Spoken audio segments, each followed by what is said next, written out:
চট্টগ্রাম বন্দরের double mooring container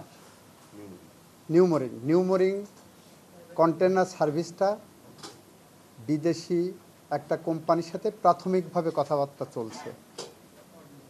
এইটা নিয়ে গোটা জাতির সামনে পাবলিক ইন্টারেস্ট লিটিগেশন করে একটা মিস ইনফরমেশন,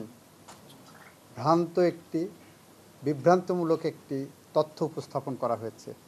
সেটা হলো চট্টগ্রাম বন্দর দিয়ে দেওয়া হচ্ছে। আমরা কোর্টকে বলেছি এই রিট পিটিশন কয়েকটা কারণে খারিজ হবে। নাম্বার 1, ওনারা যেটা বলছেন ডাইরেক্ট পদ্ধতিতে দিতে পারে না। ইতিপূর্বে এই কোর্টই অন্য একটা কোম্পানিকে ডাইরেক্ট পদ্ধতি দিয়েছিল।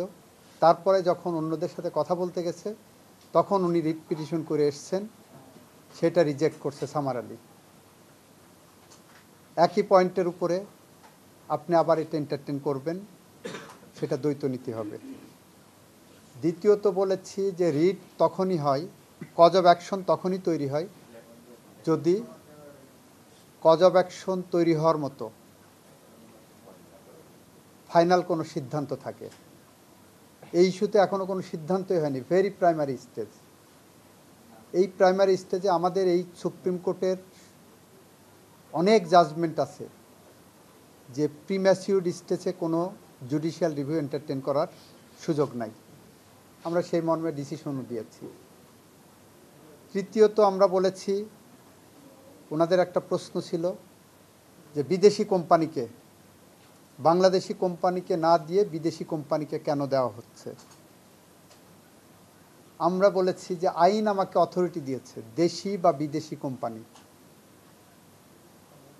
সুতরাং একদিকে যেমন আইনের বৃত্তের মধ্যে আছি, আরেকদিকে ওনাদের রুলের সেকেন্ড পার্টটা, যেটা রুলের সেকেন্ড পার্টে বলছে কেন সরকারকে নির্দেশনা দেওয়া হবে না PPP act 2015 and PPP rules 2017 অনুসারে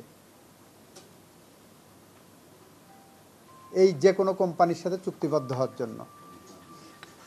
তো আমরা বলেছি যে তাদের তো স্ববিরোধী কথা বলছে। আমরা যা করছি সংবিধানের মধ্য থেকে, আইনের মধ্যে থেকে, পিপিপির মধ্য থেকে করেছি। আর একটা প্রশ্ন করেছেন, দুবাই গভর্নমেন্ট চুক্তি করতে পারে না। আজকে আবার সেটা প্রত্যাহার করে নিয়েছেন যে না, ওইটা ওনারা ভুল বলেছেন।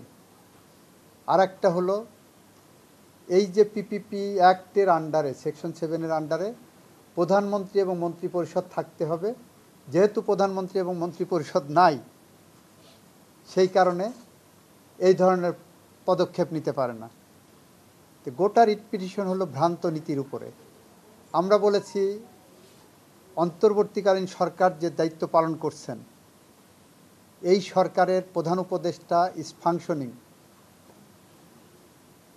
যে প্রধানমন্ত্রী যে কাজগুলো করতে পারতেন, এই প্রধান উপদেষ্টা এবং এই ক্যাবিনেট সে একই কাজ ওনারা করতে পারেন। That is the constitutional scheme.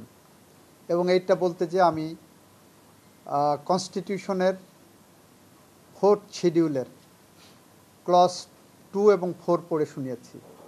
সেখানে 72 সালের 4 নভেম্বর আমাদের সংবিধানে বলছে যে আগামী প্রথম জাতীয় সংসদ নির্বাচন কিভাবে হবে। অর্থাৎ এই সংবিধান যখন রচিত হয়, অ্যাডমিটেডলি এটা একটা পলিটিক্যাল ইনস্ট্রুমেন্ট হিসেবে আসছে। কারা করেছেন? 70-এর কনস্টিটিউশনে, পাকিস্তানের কনস্টিটিউশনে নির্বাচিত সংসদ সদস্যরা। ওইখানে প্রেসিডেন্ট সম্পর্কে বলা হচ্ছে অন্তর্বর্তীকালীন কিভাবে হবে। আমরা 90-এর গণঅভ্যুত্থানের পরে প্রেক্ষাপট টেনে এনেছি। কিভাবে শাহাবুদ্দিন সাহেব প্রধান বিচারপতি থেকে উপরাষ্ট্রপতি হলেন, অস্থায়ী রাষ্ট্রপতি হলেন, আবার প্রধান বিচারপতির পদে ফেরত গেলেন পলিটিক্যাল কনসেনসাসের বেসিসে।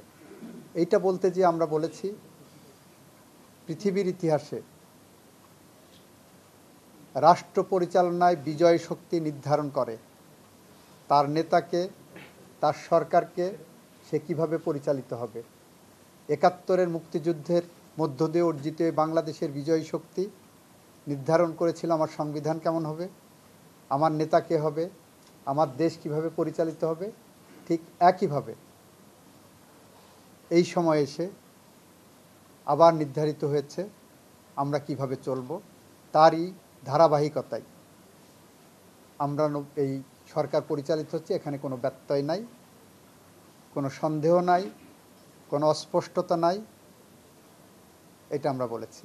আর যারা মনে করছেন প্রধানমন্ত্রী নাই, তা হাসিনাকে নিয়ে এসে প্রধানমন্ত্রী বসায় দেন, দেখি।